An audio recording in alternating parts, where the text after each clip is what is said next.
Siguraduhin ko lang na mapapatayin niyo ako. Ang programang ito ay rated SPG. Striktong patnubay at gabay ng magulang ang kailangan. Maaaring may masiselang tema, lengguwahe, karahasan, sexual, horror o droga na hindi angkop sa mga bata.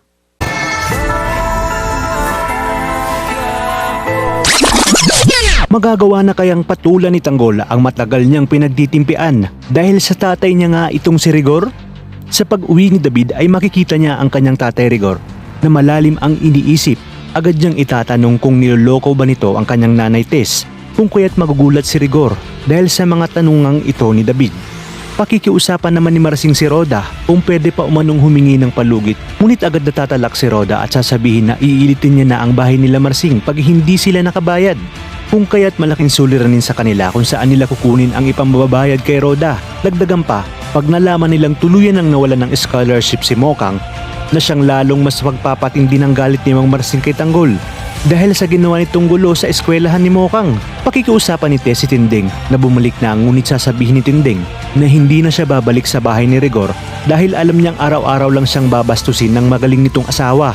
Makakarating kay Chairman ang formal na reklamo ng mga kaklase ni Mokang kung kaya't agad niyang pupuntahan sina Tinding at Marsing para ipaalam na mga wanted na sina Tanggol kasama si Mokang.